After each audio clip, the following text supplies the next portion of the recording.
Hi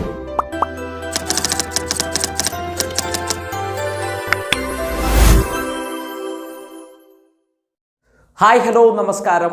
PC3 അക്കാദമിയുടെ പുതിയൊരു ക്ലാസ്സിലേക്ക് ഏവർക്കും സ്വാഗതം. നമ്മൾ ഇന്നിവിടെ നോക്കാൻ പോകുന്നത് LP-UPയുടെ സിലബസിൽ പറഞ്ഞിട്ടുള്ള ടോപ്പിക്കിനെ ബേസ് ചെയ്തുകൊണ്ടുള്ള കുറച്ച് മൾട്ടിപ്പിൾ ചോയ്സ് ക്വസ്റ്റ്യൻസും അത് റിലേറ്റഡ് ആയിട്ടുള്ള കുറച്ച് കാര്യങ്ങളുമാണ്. ഓൾറെഡി ഈ ഒരു രീതിയിൽ തന്നെയാണ് നമ്മൾ കുറച്ച് ദിവസങ്ങളായിട്ട് ക്ലാസ്സുകൾ പോയിക്കൊണ്ടിരിക്കുന്നത്. ഒരുപാട് പേർക്ക് ഈ ക്ലാസ്സുകൾ ഉപകാരപ്പെടുന്നുണ്ട് എന്നും ഇത്തരത്തിലുള്ള ക്ലാസ്സുകൾ ഇനിയും വേണമെന്നും അഭിപ്രായപ്പെട്ടതിൻ്റെ അടിസ്ഥാനത്തിലാണ് നമ്മളിങ്ങനെ LP-UP മാരത്തോൺ സീരീസിൽ MCQ ഇങ്ങനെ പോയിക്കൊണ്ടിരിക്കുന്നത്. അപ്പോൾ ഓൾറെഡി പഠിച്ചു കഴിഞ്ഞ ടോപ്പിക്കിൽ നിന്ന് ചോദ്യങ്ങൾ വരുന്നുണ്ടെങ്കിൽ ഈ ക്ലാസ്സിൽ അങ്ങനത്തെ ചോദ്യങ്ങൾ ഉണ്ടാവും എന്ന് പ്രതീക്ഷിക്കുന്നു. അങ്ങനെ ഉണ്ട്, നിങ്ങൾ പഠിച്ച ഭാഗത്ത് നിന്ന് ചോദ്യമുണ്ട് എന്നുണ്ടെങ്കിൽ നിങ്ങൾ എന്ത് ചെയ്യുക, ആ ചോദ്യം ആദ്യം ഒന്ന് പോസ് ചെയ്ത് അതിൻ്റെ ഉത്തരം നിങ്ങളൊന്ന് കണ്ടെത്തുക, എന്നിട്ട് അതൊന്ന് കമൻറ്റ് ചെയ്യുക.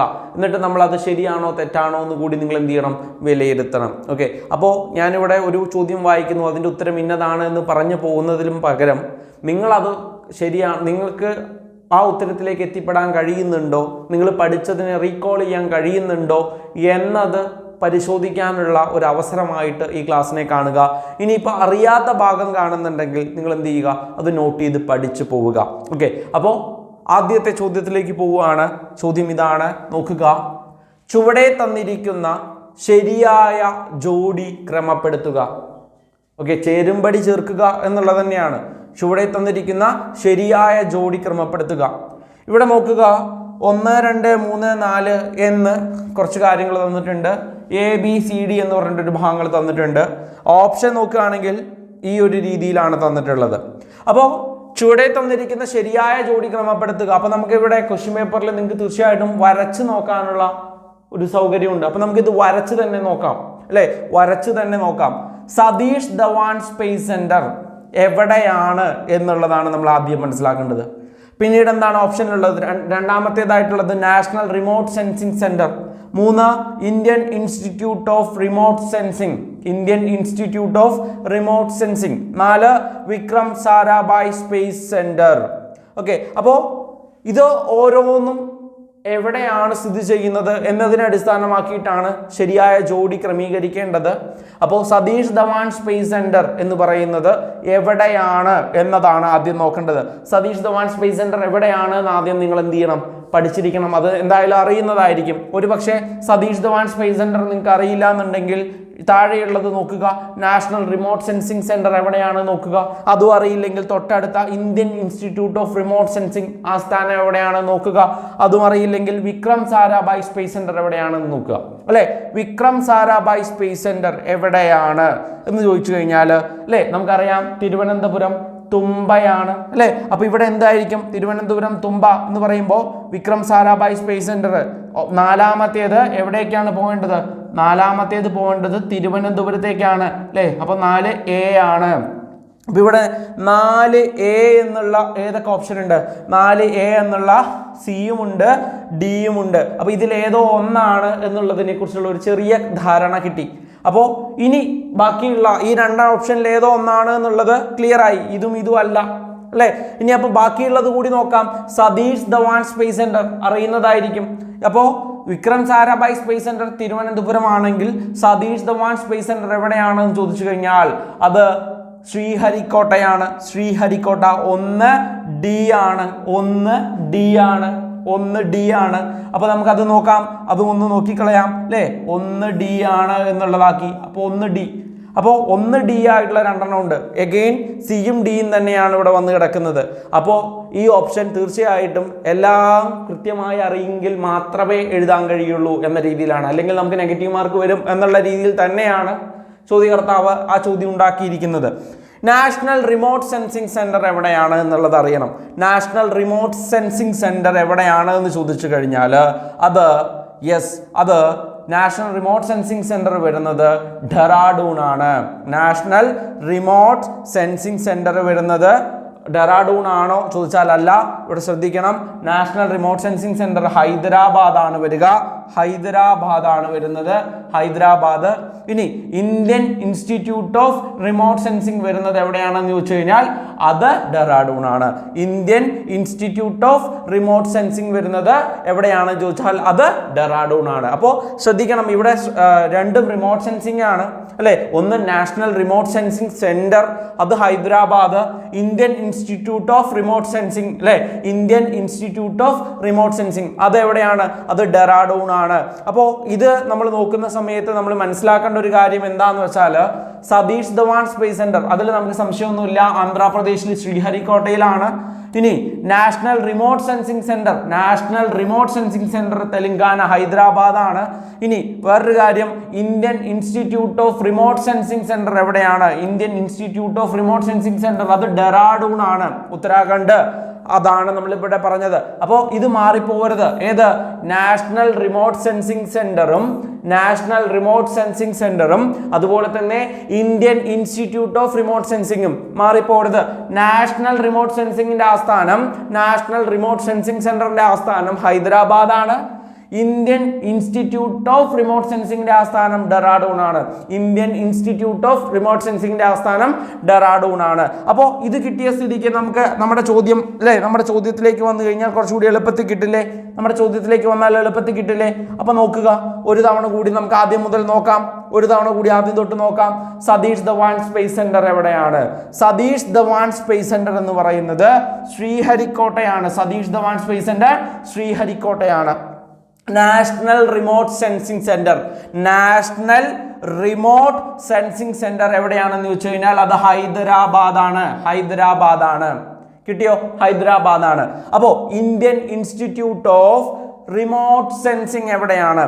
Indian institute of remote Sensing എന്ന് പറയുമ്പോൾ ഡെറാഡൂൺ ആണ്, ഡെറാഡൂൺ. ഇനി വിക്രം സാരാഭായ് സ്പേസ് സെന്റർ ആണെങ്കിലോ അത് തിരുവനന്തപുരമാണ്. അപ്പോൾ ഇത് നോക്കി വെക്കണം, ഇമ്പോർട്ടൻ്റ് ആണ്. അപ്പോൾ 1D ആണ്. 1D ഉള്ളത് ഏതൊക്കെയുണ്ട്? 2 ഉണ്ട്. 1D അല്ലേ, ഇത് കറക്റ്റ് ആണ്, ഇതും കറക്റ്റ് ആണ്. 1D. 2 എന്ന് പറയുന്നത് നാഷണൽ റിമോട്ട് സെൻസിങ് സെന്റർ ആണ്, അത് ഹൈദരാബാദ് ആണ് എന്നുള്ള കാര്യം നമ്മൾ ഇവിടെ പറഞ്ഞു അല്ലേ. നാഷണൽ, ഇവിടെ നോക്കുക, ഇവിടെ നോക്കിക്കേ, National remote sensing centre Hyderabad ആണ്. Indian institute of remote sensing Dehradun ആണ്. അപ്പോൾ നമ്മളിവിടെ പറഞ്ഞ പോലെ നാഷണൽ റിമോട്ട് സെൻസിങ് സെന്റർ എവിടെയാണ്? ഹൈദരാബാദ് ആണ്. അതായത് 2C ആണ് വരുന്നത്. 2C ഉള്ളത് ഏതാണുള്ളത്? ഇവിടെ ഇതാണ് വരുന്നത്. ഇത് തെറ്റാണ് അല്ലേ. ഇനി മൂന്നാമത്തേത് Indian institute of remote sensing, അതിന്റെ ആസ്ഥാനം ഡെറാഡൂൺ ആണ്.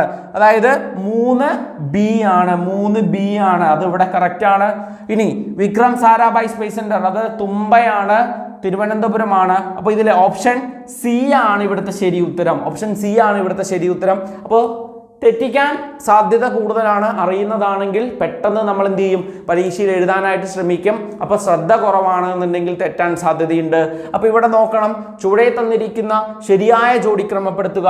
സതീഷ് ധവാൻ സ്പേസ് സെന്റർ ശ്രീഹരിക്കോട്ട അല്ലേ, national remote sensing centre Hyderabad, Indian institute of remote sensing Dehradun ആണ്, വിക്രം സാരാഭായ് സ്പേസ് സെന്റർ തിരുവനന്തപുരമാണ് എന്നുള്ളതാണ്, തിരുവനന്തപുരം.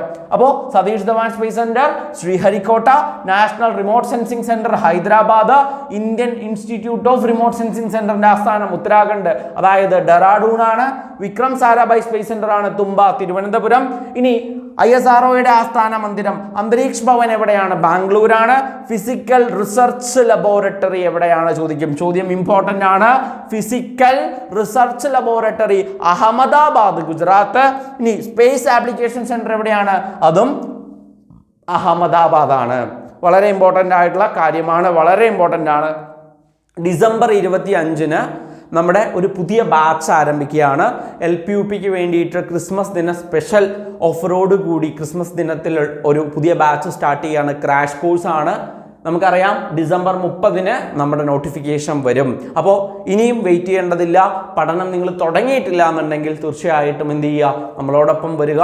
മുൻപേ പഠിച്ച് മുൻപേ പോയിക്കൊണ്ടിരിക്കുന്നവരോടൊപ്പം ഓടിയെത്താൻ പേജ് 3 അക്കാദമി നിങ്ങളെ സഹായിക്കും എന്നുള്ളതാണ്.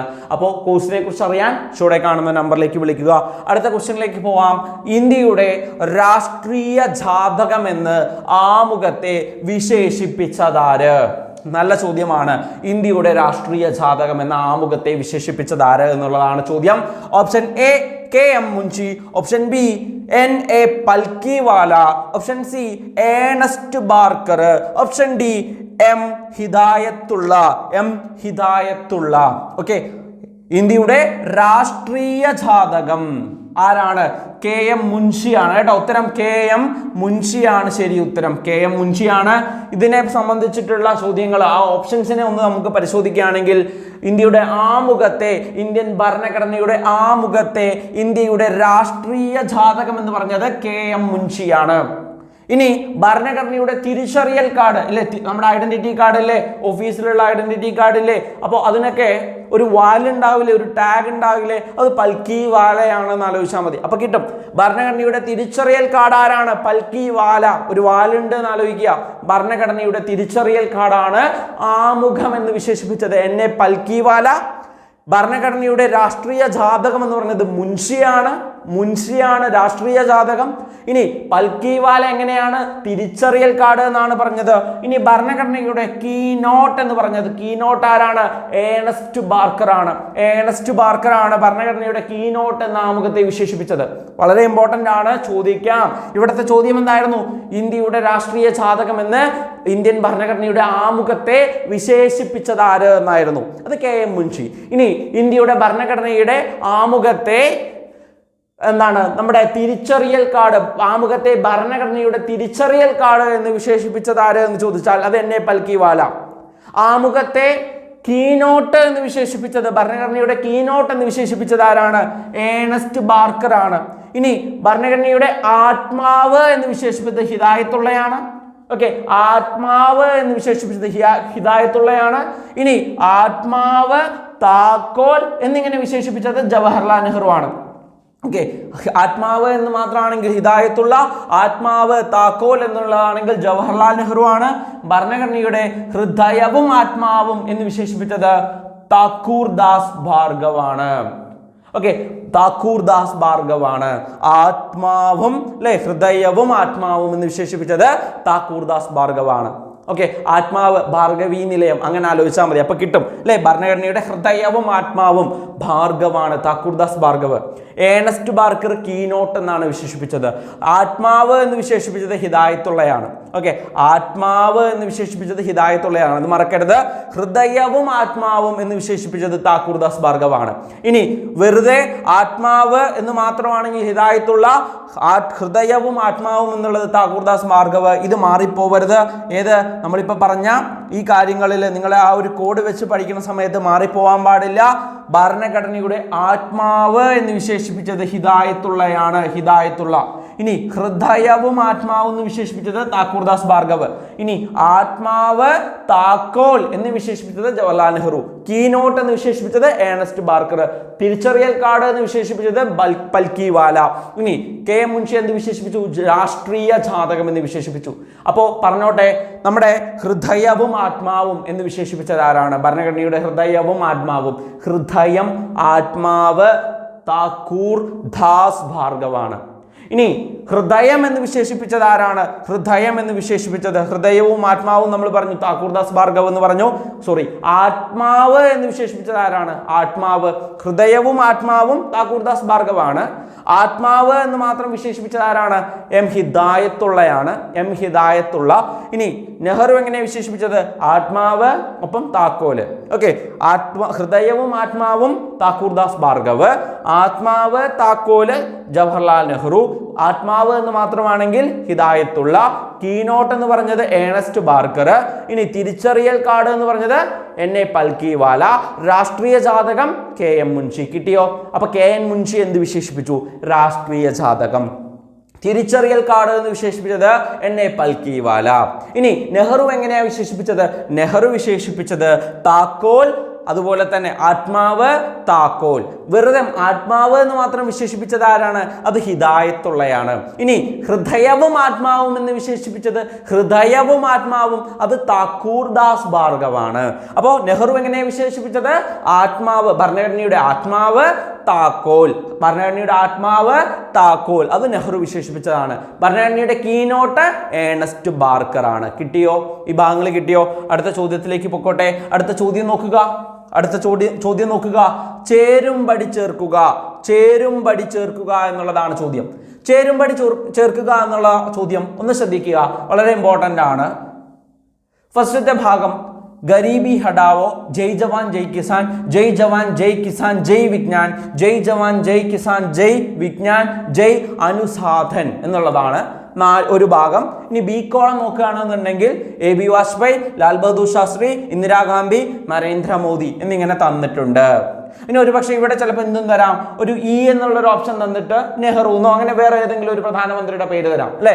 അപ്പോൾ ഇങ്ങനെ മുദ്രാവാക്യം ആരുമായി ബന്ധപ്പെട്ടതാണ്? ഏത് പ്രധാനമന്ത്രിയുമായി ബന്ധപ്പെട്ട മുദ്രാവാക്യമാണ്? അങ്ങനെയാണ് ചേരുംപടി ചേർക്കേണ്ടത് അല്ലേ. അപ്പൊ ഗരീബി ഹടാവോ എന്ന് പറയുമ്പോൾ നമുക്ക് പ്രത്യേകിച്ച് തീർച്ചയായിട്ടും അറിയാൻ സാധ്യതയുണ്ട് എല്ലാവർക്കും. ഗരീബി ഹടാവോ ആരുമായി ബന്ധപ്പെട്ടതാണ് എന്ന് ചോദിച്ചു കഴിഞ്ഞാൽ അത് 1C ഇന്ദിരാഗാന്ധിയുമായി ബന്ധപ്പെട്ടതാണ് അല്ലെ. 1C ഇന്ദിരാഗാന്ധിയുമായി ബന്ധപ്പെട്ടതാണ്. ജയ് ജവാൻ ജയ് കിസാൻ ആരുമായി ബന്ധപ്പെട്ടതാണ് എന്ന് ചോദിച്ചു കഴിഞ്ഞാൽ അത് അറിയാൻ പറ്റും, ലാൽ ബഹദൂർ ശാസ്ത്രിയുമായി ബന്ധപ്പെട്ടതാണ്. ലാൽ ബഹദൂർ ശാസ്ത്രി. അപ്പൊ നമ്മളിങ്ങനെ വരച്ച് നോക്കുന്നതാണ് കുറച്ചുകൂടി എളുപ്പം അല്ലെ.